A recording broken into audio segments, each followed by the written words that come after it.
जो नया बिजनेस शुरू करेंगे उनके ऊपर तो थोड़ा हम बाद में आएंगे।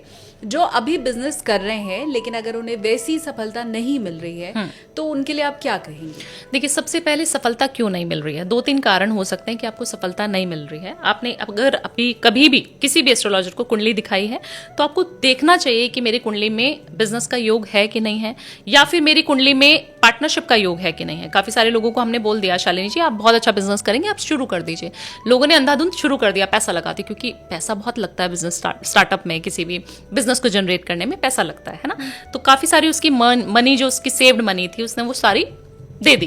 अब उसका बिजनेस चल नहीं रहा, अब वो एस्ट्रोलॉजर के पास जाएगा, बोलेगा मैडम ऐसा कैसे हो गया। तो आपको सबसे पहले अपनी कुंडली किसी से भी एक बार जरूर दिखानी चाहिए कि आपका बिजनेस चलेगा या नहीं चलेगा।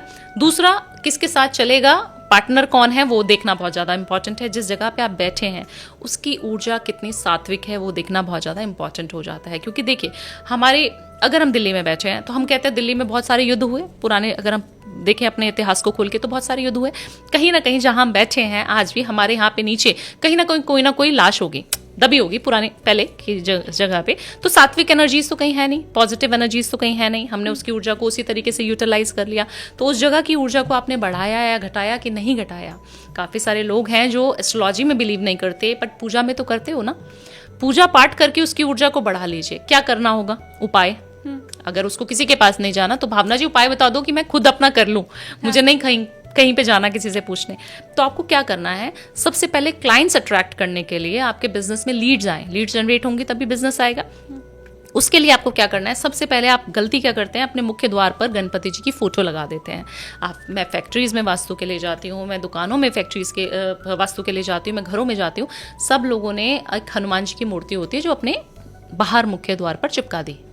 किसी न किसी भगवान की लगा किसी भी भगवान की लगा देते हैं। आप बिल्कुल गलती ना करें कि गणपति की नहीं होनी चाहिए। अगर आप 5 मुखी हनुमान जी रख रहे हैं दैट इज ओके, वो आप रख सकते हैं। आप काल भैरव की एक फोटो आती है जो हमें उज्जैन से मिलती है ना, एक पूरा मुंडा आता है, वो लगा सकते हैं, वो वाला फोटो इज ओके, वो लगा सकते हो। बट अगर आपको नहीं पता तो कुछ मत लगाओ, खाली छोड़ दो जगह को। मुख्य द्वार पे कुछ नहीं होना चाहिए। आपके मुख्य द्वार की जो दहलीज होती है, चाहे वो आपके ऑफिस की है, चाहे वो आपके घर की है, चाहे वो फैक्ट्री की है, किसी भी जगह की है, पॉडकास्ट के रूम की भी है, तो उस दहलीज को हमेशा ऊंचा रखो। जब भी कोई इंसान दहलीज, जब हम पुराने जमाने में अपने घरों को देखते थे, हम दहलीज टाप के आ जाते थे घर में।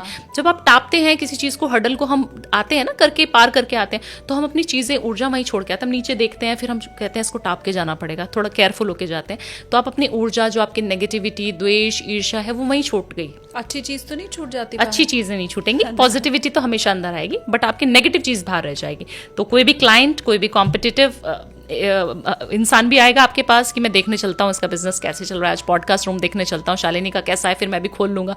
काफी सारे लोग हैं, आपको नहीं पता क्यों आ रहा है, बट आपकी लीड जनरेट होने की जो दिक्कतें हैं वो एक तो मूर्ति आपने गलत लगाई है, दूसरी आपकी दहलीज नहीं आपने रखी है।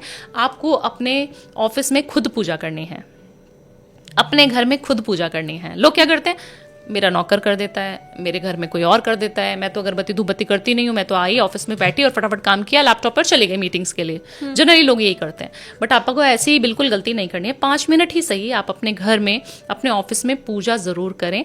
आपको अपने घर के ईशान कोण में बैठ के पूजा या मंत्र जाप जरूर करना चाहिए। अगर वहां मूर्ति है तब भी, नहीं है तब भी, जरूरी नहीं मंदिर। मंत्र कौन सा होगा? मंत्र ओम नमः शिवाय का होगा। अच्छा, ठीक है। आप जब भी बैठे वहां पर पूजा जरूर करें। गंगा जल जो शुद्ध जल होता है उसका छिड़काव आप हर शुक्रवार जरूर करें, रोज वाटर मिलाकर। आपके पास क्लाइंट्स की लाइन लग जाएगी, क्योंकि शुक्र एक्टिवेट हो गया ना। शुक्र क्या है, मनी भी है, लग्जरी भी है, सुंदरता भी है, सब कुछ है। शुक्र प्यार भी है, आपको पेशेंस भी देता है शुक्र। आपको हबड़ तबड़ रहती है, गुस्सा बहुत जल्दी आ जाता है, आप क्लाइंट्स पे चिल्ला देते हो, तो आपको वो पेशेंस भी देगा। बहुत प्यारा ग्रह है, तो उसको अगर एक्टिवेट करना है तो अपने गुलाब जल मिलाकर, थोड़ा सा गंगा जल मिलाया, अपने वर्क स्टेशन पे छिड़क दिया, अपने ऑफिस में आपने थोड़ा थोड़ा डाल दिया शुक्रवार की शाम को। ये तो छोटी छोटी चीजें कर सकते हैं इंसान। एक फिटकरी लेनी है, उसको अपने मुख्य द्वार पर टांग दीजिए पीले कपड़े में बांधकर। ये शनिवार की शाम को करना है आपको। ये छोटे छोटे उपाय करने से ना शालिनी जी, आपके पास क्लाइंट्स की लाइन लगनी शुरू हो जाती है। और बहुत सारे लोग हैं जो हमारी पेड कंसल्टेशन नहीं, सिर्फ यूट्यूब पे आपके जैसे हमारे इंटरव्यूज सुन के, पॉडकास्ट सुन के उन्होंने इतने सारे पैसे कमा लिए, उनके बिजनेस में इतनी अच्छी चीजें होनी शुरू हो गई, तो हमें वी फील गुड कि हमने किसी का भला किया है। आपने गुलाब जल के लिए कहा कि इससे शुक्र एक्टिवेट होता है, जी। फिटकरी से क्या होता है? फिटकरी से हमारी नज़र दोष खत्म होती है। जैसे हमें लगता है कि हमें बाहर हमने मुख्य द्वार पे हमने बहुत अच्छा गेट लगा लिया, हमारा ऑफिस बहुत सुंदर हो गया, तो आपको नहीं पता कि आपके रिश्तेदारों की नज़र भी आपके काम पे है। हम बोल रहे हैं ना कि हमारे जो दुश्मन है वो बाहर के दुश्मन कोई नहीं है, आपका जो पड़ोसी होगा, आपका जो रिश्तेदार होगा, आपके जो साथ काम करने वाले लोग होंगे, वो ही आपके दुश्मन है। दुश्मन इन द सेंस वही आपको पुल डाउन कर रहे हैं, आपको समझ नहीं आ रहा है। बस उनसे बचने के लिए फिटकरी शनिवार की शाम को। और बहुत आसान सा ये उपाय भी है, कोई भी कर सकता है इसका, सब लोगों को करना चाहिए।